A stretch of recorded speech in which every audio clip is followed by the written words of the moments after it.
If the airbag light on your Hummer H2 is on, the first thing you'll want to do is get or borrow a scan tool that can read airbag codes. But if when you read the codes, it's showing no communication, then there's a very high chance that your airbag module has failed. H2s are extremely prone to leaks from the clearance light grommets, the body seams, and even the windshield. Mine was leaking from the roof seam, and I have a video on redoing mine if you need to know how to do it. But what happens is, water leaks down, gets into the carpet, soaks the carpet, and then ruins the airbag module. So let me show you how I replaced mine. It's actually not that bad of a job. This is what the module looks like. Now, I had to order this from a GM dealer. If you go on the GM parts website, they say call a dealer. So I did. Here's part number 122-31750. Now, I ended up getting this from Capital Chevrolet Parts in North Carolina. And the reason I ordered it from them is they actually had a discount on it. The list price for this is around $220. They had it for $150 plus shipping, so it was like $165 all in, which is a really good deal for this thing. And like I said, you have to order this through a GM dealer if you want it new. You can't get it on Amazon, Rock Auto, or anything like that. You have to get it from GM. If you know a way to program this that doesn't require a Tech 2 scan tool, please let me know in the comments. That'll help out future people, but I'll end up having to take it to the dealer, unfortunately. Get your E20 socket ready, and you'll have 1, 2, and then around the back, you will have 1, 2. Don't disconnect your battery yet. You'll need to slide the seat back and forth.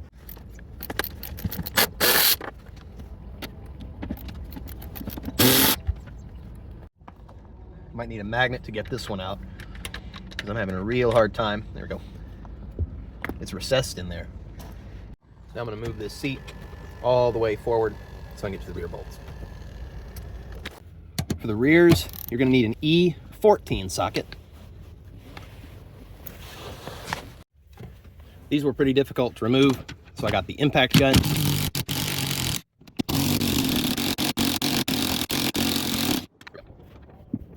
Now that you've gotten the seat unbolted, go ahead and disconnect your negative battery terminal. Make sure you tuck all the cables out of the way so they can't accidentally reconnect. You want to leave this disconnected for at least a couple of minutes, if not 5 or more minutes, before you mess with that airbag module. If not, there's a possibility you could set the airbags off. Next thing you'll want to do, remove this cover, and then unplug the seat connector here. Squeeze the tab and just pull out. Then you should be ready to remove the seat.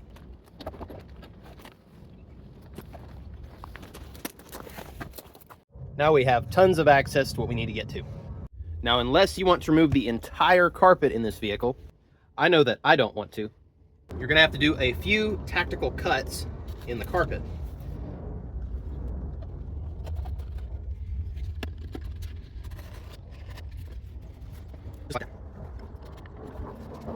Now that we got all the stuff out of the way, let's see what we got under the sound deadening. Ooh, look at that. Yeah, that's not so great. Yeah, that's definitely not happy. If you look closely, you can see that it's not quite right. It's like powder. The whole thing is disintegrating. I mean, I'm removing the casing when I do this. So let's get this thing out of here. We'll do it gently. I've already had the battery disconnected about 10 minutes, so we should be good to remove it. This has one of those weird clip things on the connector. And what you're going to do to remove it is you're going to take a pick tool, stick it in between this gap, and kind of compress this clip inward. Then it will eject up like this. And you can see kind of how it's made. Now again, it's very critical that you have the battery disconnected for 5 minutes or so. You want to make sure this thing isn't powered, because if you disconnect this, there's a potential for a serious problem.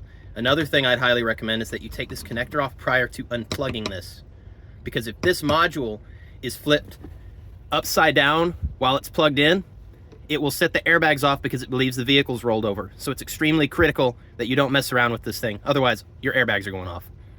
Take the screwdriver. We're going to kind of depress this in. This will wedge it outward. This clip right here. Now, as you can see, this thing is extremely crispy. So I'm just going to very gently work it out of here.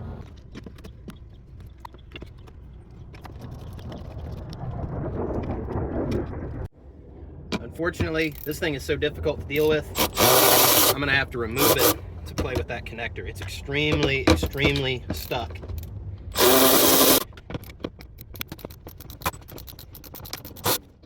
Now again, I've had the battery disconnected for, at this point, probably 15 or 20 minutes. So we should be good to invert this, but do not invert this while it's plugged in and the battery's hooked up. Do not do it. It will or could set the airbags off. So you don't struggle as much as I do. You see these little tabs right here? When those are engaged into this connector, there's these two pins. You see these sticking up right here?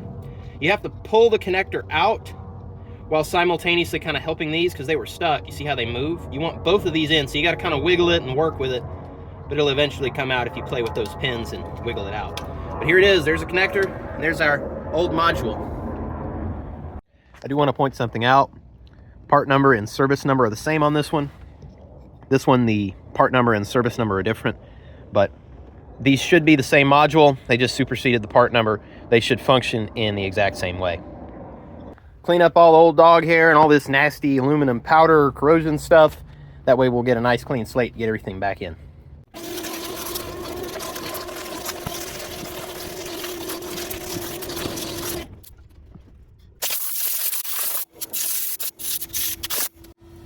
I think that's looking really, really nice.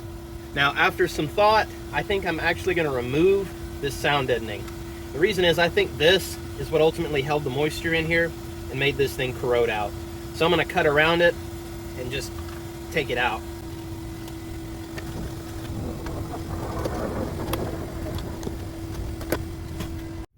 And since this thing grounds through the body, I believe, I'm going to clean this up with a wire brush. Make sure the threads are clean and the face where it mounts is clean.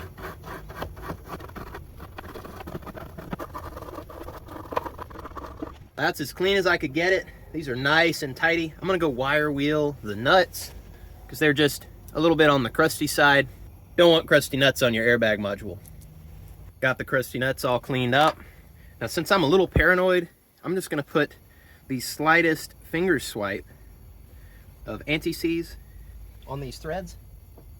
Before I bolt this module in, because everything's ready to go, I want to tell you something very important.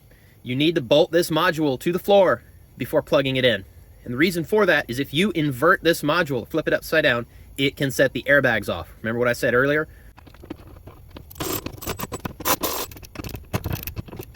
I didn't tighten that very much at all. So the next step, we already cleaned our connector out very thoroughly. And what we're going to do is we're just going to very gently get this thing plugged into here.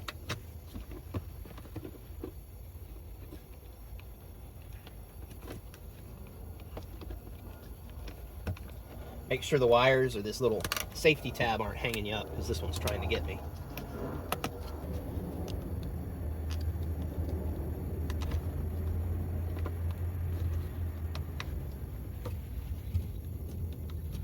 There you go.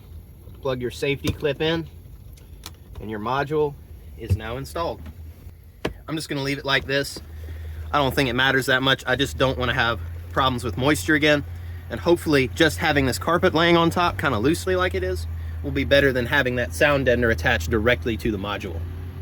Because if you look at this old module, you'll see that the sound deadener was actually kind of adhered to it. I believe that's what held the moisture and ruined it, making a mess with this thing. Now that you got all that done, module's tightened down, connector's in there like it should be. After one last thorough vacuuming of this under seat area, I'll do that later. I think we're ready to put the seat back in. For whatever reason, after putting the seat in, this bolt hole isn't exposed anymore. I think I may have moved the seat a little bit. So I'm gonna hook the battery up and then I'll be able to slide this forward. I do have the connector plugged in with a little retention clip here. Battery's hooked up. Airbags didn't go off yet, so I think we're good. At least I hope we're good. The adjustment just moved a little when I removed the seat, so I just grabbed on the lever on there, moved the seat all the way forward again, and now the bolt holes are exposed. I'm gonna put just a little bit of anti-seize on these bolts. I did run these through a tap because the threads were kind of jacked up because this is actually exposed under the truck, but anti-seize will keep them from seizing again. This was a Yankee truck, so everything's kind of rusted up. My airbag light is gone and the seatbelt light's flashing, which was not working before. The only thing you'd see when you turn the key on is this was blank and this would be on constantly. And if you plugged in the scan tool, it would show no communication. Sorry I didn't get a video of that. But now that we got this thing hooked up with the new module, let's just see what it's doing. So now after going through all its crap, go to Diagnosis, Control Unit, Supplemental Inflatable Restraint. Let's do ECU information. Now before this would show, look at that. Now it's showing stuff. Before it showed no communication. Module information. It's showing different things here. I don't know what any of this stuff means, but it is showing stuff. GM8 digit part number. You can see that's the old number there. See, trouble codes. No fault codes detected. Interesting. Live data.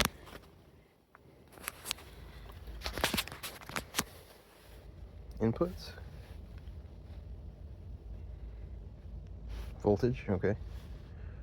Inputs. Unbuckled. Let's see if it works. Hang on. Buckle the seatbelt. Buckled. Okay. So it does know if the seatbelt's buckled. Okay, I think I've screwed around with this thing enough. Let me give it a crank. Airbag light's flashing. And it went off. Okay. Interesting. Let's see what we got on the control module here. Interesting. It's showing no fault, but I think it still may need to be programmed because that light was flashing, that airbag light. I would imagine it would still need to be programmed, but if you know any more details on this, please leave a comment. Okay, I'm sitting in the driver's seat. Turn the key on. And you can see the airbag light's flashing.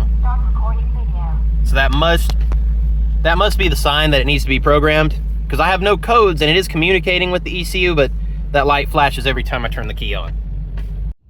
Well, I think that's it for the airbag module install. That was actually pretty easy. It took me maybe an hour and a half. Now, if any of you know how to program it without taking it to the dealer or buying a Tech 2 scan tool, please let me know.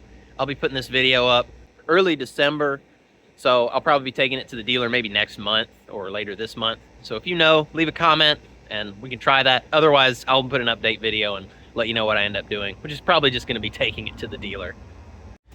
But anyway, I hope you enjoyed the video. I hope this helps you out if you're trying to figure out how to replace your module. And like I said, no matter what I end up doing, whether I take it to the dealer or someone tells me how I can program it at home, I'll make an update video. Anyway, appreciate you watching the video. I'll see you in the next one. Thanks.